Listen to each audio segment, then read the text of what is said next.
I now give the floor to Ms. Martha Ama Akyaa Pobee. Mr. President, for nearly 3 weeks, popular protests in the Islamic Republic of Iran have rapidly evolved into nationwide upheaval, resulting in significant loss of life. Demonstrations started on 28 December 2025 as a group of shopkeepers in Tehran's Grand Bazaar gathered to protest the sharp collapse of the currency and soaring inflation amid a wider economic downturn and worsening living conditions. In the following days, demonstrations quickly spread throughout the country and turned into mass anti-government protests, the largest since the Women Life Freedom demonstrations of 2022.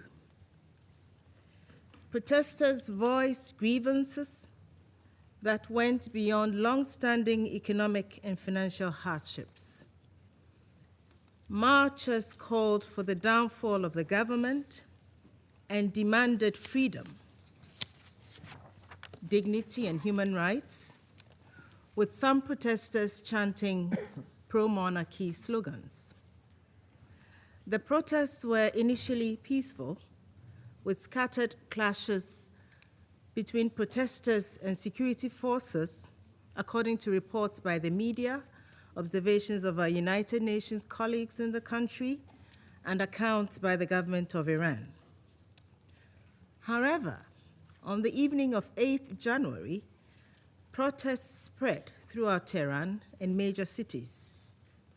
In response, the Iranian authorities imposed a near-total communications blackout, which remains largely in place today. The authorities also ordered university dormitories to be evacuated, erected concrete barriers around city centers, and reportedly used excessive force against protesters. According to media and human rights groups, security forces reportedly killed hundreds or possibly thousands of protesters and bystanders between 8th and 10th January. The United Nations is unable to verify these figures. The government of Iran has stated that it was compelled to act after what it deemed organized terrorists and rioters infiltrated the protests and opened fire on both security forces and demonstrators, aiming to provoke foreign military intervention. It has also blamed these elements for the killing of hundreds of civilians and members of the security forces. Mr. President, the Secretary-General has expressed deep concern over the reported excessive use of force in Iran and stressed the urgent need to prevent further casualties. The Secretary-General underscored that all Iranians must be able to express their grievances peacefully and without fear. He stressed that the rights to freedom of expression, association, and peaceful assembly enshrined in international law must be fully respected and protected. He further urged steps to restore access to information, including lifting the communications blackout.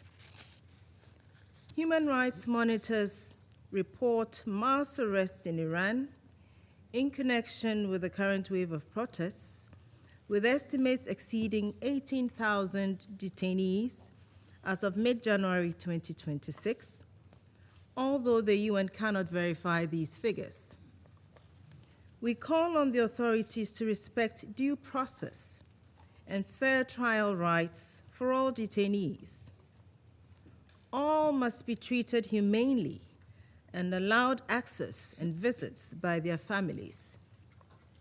In particular, we call on Iran to halt any executions linked to protest-related cases.